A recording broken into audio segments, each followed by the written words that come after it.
Merci de nous préférer pour vous informer. Mesdames et messieurs, bonsoir et bienvenue dans ce journal. Le Bénin engage une transformation de son paysage commercial. Les autorités lancent le processus du transfert du marché d'Antokba vers des infrastructures modernes. Le calendrier du déménagement est désormais fixé. Longtemps considéré comme un simple outil de correction visuelle, les lunettes ont progressivement quitté le domaine médical pour devenir un accessoire de mode. Aujourd'hui, elles s'affichent fièrement sur le visage. Entre impératifs de santé et choix esthétiques, le port de lunettes oscille désormais entre nécessité fonctionnelle et tendance vestimentaire. Et puis, à l'international, le Sénégal aurait secrètement emprunté 650 millions d'euros, une information que Dakar dément partiellement.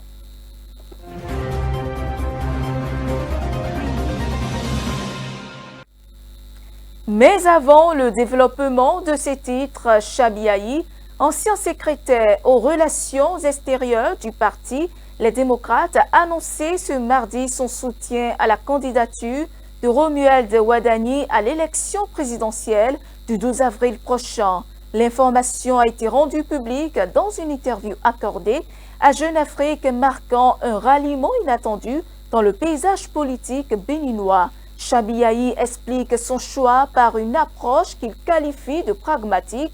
Il évoque une décision mûrement réfléchie, fondée sur des convergences entre les propositions du candidat de la majorité et les orientations qu'il défendait jusque-là au sein de l'opposition. L'ancien responsable des démocrates met également en avant la capacité d'écoute de Romuald Wadani, y compris dans des périodes de désaccords politiques. Il présente le ministre de l'Économie et des Finances comme un acteur ouvert au dialogue, capable de rassembler au-delà des clivages partisans. Le ralliement de Chabiaï à la majorité présidentielle renforce la dynamique autour de la candidature de Romuald Wadani. Abordons à présent un tout autre sujet. Le processus de relocalisation du marché d'Antokba entre dans sa phase décisive. Le déménagement des commerçants débutera officiellement du 13 avril et s'étendra jusqu'au 2 mai 2026. Cette opération s'inscrit dans le cadre des mesures engagées par les autorités pour la réorganisation du principal centre commercial du pays. Le calendrier annoncé couvre une période de près de 3 semaines, au cours de laquelle les commerçants concernés devront se conformer aux dispositions arrêtées par l'administration. Plus de détails dans cet élément. On en sait un peu plus sur le nouveau calendrier pour le transfert des vendeurs du marché d'Antokba. Initialement annoncé pour le 5 janvier, l'opération de relocalisation n'avait pas été engagée à cette date, entraînant un réajustement des échéances. Selon les informations diffusées sur ce projet, la phase de déménagement se déroulera du 13 avril au 2 mai 2026. Elle sera suivie de l'ouverture progressive de plusieurs infrastructures destinées à accueillir les commerçants. Le calendrier communiqué par l'ANAGEM prévoit une ouverture par étape des nouveaux sites marchands. Cette organisation vise à éviter un déplacement massif simultané des vendeurs et à permettre une installation progressive dans les nouvelles infrastructures. Les autorités entendent ainsi limiter les perturbations des activités commerciales pendant la transition. Le projet de relocalisation du marché d'Antokba remonte à 2018 sous l'impulsion du président Patrice Talon. Depuis son annonce, il a suscité des inquiétudes parmi les acteurs du marché, notamment en raison des enjeux liés à l'emplacement, au coût et à l'organisation des nouveaux espaces. Plusieurs marchés modernes construits dans le cadre du même programme sont déjà fonctionnels à Cotonou et dans d'autres villes du pays. Ce programme de modernisation des marchés s'appuie sur des infrastructures structurées intégrant des espaces de vente organisés, des dispositifs de sécurité et des équipements adaptés aux normes urbaines. Il vise également à désengorger le centre de Cotonou où le marché d'Antokba concentre une forte activité commerciale depuis plusieurs décennies. À Porto Novo, au siège de l'Assemblée nationale, Joseph Djogbenou a reçu ce mardi en audience Stéphane Buchwald, ambassadeur de la République fédérale d'Allemagne. Au centre des échanges, le renforcement de la coopération entre le Bénin et l'Allemagne, aussi bien au niveau parlementaire que dans plusieurs secteurs stratégiques. Parmi les priorités évoquées, la gouvernance, le numérique, la formation professionnelle, suivant le diplomate à sa sortie d'audience. Tout d'abord évoquer les relations bilatérales existantes au niveau du Parlement et de l'Assemblée nationale. En 2024, il y avait 2 visites parlementaires de l'Allemagne vers ici. Il y avait aussi la visite de femmes parlementaires béninoises en Allemagne. Et la semaine dernière encore, il y avait la visite de la commission de finances de l'Assemblée nationale en Allemagne, dans le cadre du projet réforme de la GIZ, qui soutient la commission de finances en ce qui concerne le contrôle parlementaire des finances publiques. Bon, on a aussi évoqué les relations bilatérales sur un niveau plus global, disons. J'ai évoqué les différents piliers de la coopération allemande qui sont mis en place depuis des années déjà, avec les montants du portefeuille total de à peu près 500 millions d'euros, les piliers économiques, donc formation professionnelle, soutien aux PME, le pilier décentralisation et bonne gouvernance avec un volet numérique aussi, et puis le 3e pilier qui est eau, assainissement, énergie renouvelable et biodiversité. Le président est très attentif et il soutient les relations d'un niveau personnel aussi. Il est très content d'avoir cette intensité des relations. Il m'a parlé de la continuité, de la stabilisation des relations au niveau parlementaire aussi, dont je m'en réjouis fortement, parce que comme ça, ce sera la garantie pour continuer davantage dans ce même chemin très constructif. Dans le reste de l'actualité, le port de lunettes a longtemps été perçu comme une contrainte imposée par des troubles de la vue. Pourtant, ce qui relevait autrefois d'un besoin médical s'est transformé en véritable phénomène de mode. Aujourd'hui, les lunettes ne se contentent plus de corriger la vision, elles affirment une identité en style. Cette évolution soulève une question essentielle. Les lunettes sont-elles encore seulement une nécessité ou sont-elles devenues un accessoire comme un autre? La réponse dans cet élément. Je pense que le port de lunettes aujourd'hui est en train de devenir une tendance. Il est très difficile aujourd'hui de voir 10 jeunes, de passer sur 10 jeunes et de ne pas voir au moins 6 ou 7 qui en portent. Vous le constatez certainement, moi-même je porte des verres, mais chez moi c'est des verres médicaux, c'est des verres correcteurs. Parce qu'à un moment donné, puisque je conduis beaucoup, je suis souvent en moto, à un moment donné, j'ai souvent mal aux yeux à cause de la poussière, le vent, tout ça. Donc, j'ai commencé par avoir la vue un peu floue et je me suis rapproché d'un opticien qui m'a prescrit ces verres-là. Mais avant, il faut aussi le dire, je portais des verres, avant d'avoir des verres médicaux, je portais des verres. Je ne prenais pas le guidon de ma moto sans mettre des verres qui étaient beaucoup plus des verres fumés. Qui parle de l'œil, parle d'un truc très sensible. Et quand vous n'avez pas les yeux, je pense que vous savez déjà à quoi vous êtes appelé. Vous aurez de difficultés pour pouvoir fonctionner. Donc pour moi, ça doit nous mettre sur la base de prescription. Parce que d'abord, sur la base de prescription, il y a des verres qui sont adaptés suivant la difficulté que votre œil a pour pouvoir apprécier les images à une distance donnée.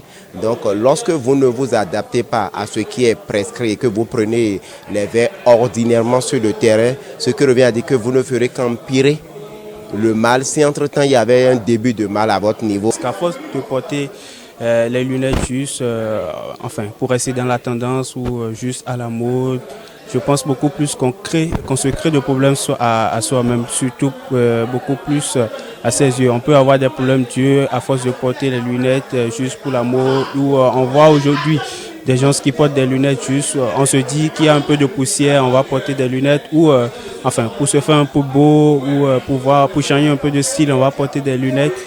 c'est pas bien parce que pour porter les lunettes, ceux qui portent les lunettes, il y a certains parmi eux qui portent les lunettes sur prescription et je crois beaucoup plus que c'est la meilleure formule à adopter. Vous savez, qui n'a pas envie de prendre soin de son image, qui n'a pas envie d'être élégant lorsqu'il fait une apparition en public. Je pense que c'est de bon ton de porter des verres, en tout cas de porter ce qui va vous faire plaisir. Mais le risque par contre, c'est de savoir choisir ses verres parce que il y a le fait que ces verres-là parfois endommagent nos yeux. Ces verres-là rendent davantage malades nos yeux. Certes, il faut porter les verres pour la mode, il faut porter des verres pour paraître beaucoup plus beau, pour soigner son image, mais il faut aussi penser à sa santé, à préserver sa santé. Donc je pense que ceux qui le portent, c'est bien, mais c'est toujours aussi bien de se rapprocher d'un opticien, d'un ophtalmologiste. Donc arrivé à un moment donné, moi j'ai constaté que sur une distance donnée, je n'arrive pas à bien voir les numéros. Donc ça m'amène à écarquiller les yeux. À un moment donné, je me suis dit, bon, ça ne m'arrange pas parce que je suis conscient que je n'arrive pas à bien voir les trucs sur une bonne distance. Et quand on n'arrive pas à voir sur une bonne distance, il faut simplement aller voir le spécialiste approprié pour ce genre de choses. Ce qui m'a amené, moi, à aller en consultation chez un ophtalmologue qui est la personne indiquée. C'est de l'art maintenant qu'on m'a indiqué les verres qu'il faut. Donc ça dit que ce que je porte comme verre, c'est des verres adaptés compte tenu du constat qui a été fait par l'ophtalmologue après examination. Et ça me permet aujourd'hui de pouvoir quand même voir sur une certaine distance. À force de porter les lunettes qui ne sont pas prescrites par un médecin ou plutôt par un docteur, vous créez des problèmes à vos propres yeux. Que ce soit depuis les années 1990 jusqu'à l'étape où nous sommes, on a connu plusieurs tendances. Il y en a qui viennent, il y a d'autres qui viennent. C'est-à-dire quoi? Si vous adaptez à la tendance va vous laisser. Les yeux, c'est un truc très sensible et on ne s'amuse pas avec les yeux. Je pense que la tendance et les verres en termes de correction au niveau des yeux, c'est pas compatible. Si quelqu'un se met sous la tendance pour prendre des verres, c'est vrai qu'il va faire son show pour l'instant, mais la tendance finira par le laisser, mais les yeux seront là. Et c'est lui seul qui va peut-être qui va récolter les pots cassés pour la suite. Écho à présent de l'actualité hors de nos frontières, le gouvernement sénégalais a démenti ce mardi avoir secrètement emprunté 650 millions d'euros en 2025 pour éviter un défaut de paiement selon des informations du Financial Times, alors que le pays ouest-africain croule sous une dette colossale. Le reportage. Le Sénégal dément avoir emprunté en secret 650 millions d'euros pour éviter un défaut de paiement. Lundi, c'est le journal britannique Financial Times qui rapportait les faits, indiquant que le pays lourdement endetté avait contracté des emprunts à l'aide d'obligations souveraines nationales nouvellement émises en utilisant des produits dérivés appelés swap de rendement total. Dans un communiqué publié mardi soir, le ministère sénégalais des Finances a déclaré que ces transactions s'inscrivaient dans la stratégie de diversification des sources et des instruments de levée de fonds. L'actuel président Diomaye Faye et son premier ministre Ousmane Sonko ont pris les rênes du pays en avril 2024. Ils accusent l'administration de l'ancien président Macky Sall d'avoir dissimulé l'ampleur de la dette. Le pays d'Afrique de l'Ouest s'efforce de lever des liquidités afin de rembourser sa dette colossale et couvrir les frais de fonctionnement de l'État.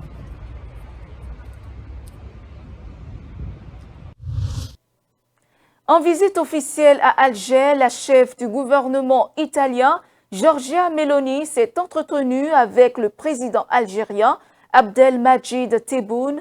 Les discussions principalement portées sur l'approvisionnement en gaz. Cette rencontre intervient dans un contexte international marqué par des tensions persistantes au Moyen-Orient. Plusieurs infrastructures énergétiques ont été touchées ces dernières semaines, notamment au Qatar, principal exportateur mondial de gaz naturel liquéfié. Suivons. Giorgia Meloni est à Alger pour une visite de travail et d'amitié. La chef du gouvernement italien a été accueillie mardi en grande pompe et a rencontré ce mercredi le président Abdelmadjid Tebboune. Cette rencontre prévue de longue date intervient dans un contexte géopolitique tendu marqué par la guerre au Moyen-Orient avec l'arrêt de production de la plus grande usine de liquéfaction de gaz au monde située à Ras Laffan au Qatar. En 2025, Doha couvrait 33% des besoins de l'Italie en GNL. C'est dans ce contexte que l'Italie cherche à augmenter ses livraisons de gaz auprès de l'Algérie, fournisseur clé en Europe. Rome dépend fortement d'Alger, son premier fournisseur de gaz, depuis le début de la guerre en Ukraine. Le gaz algérien représente près de 44% de la production d'électricité italienne, contre une moyenne de 17% dans l'Union européenne. Première productrice de gaz en Afrique, l'Algérie exporte ses ressources vers l'Europe grâce à un vaste réseau de gazoducs. Et c'est la fin de cette édition. Merci de nous avoir suivis. Suivez-nous en continu sur speedlinetv.bg/live et sur nos différents canaux digitaux Facebook, YouTube et TikTok.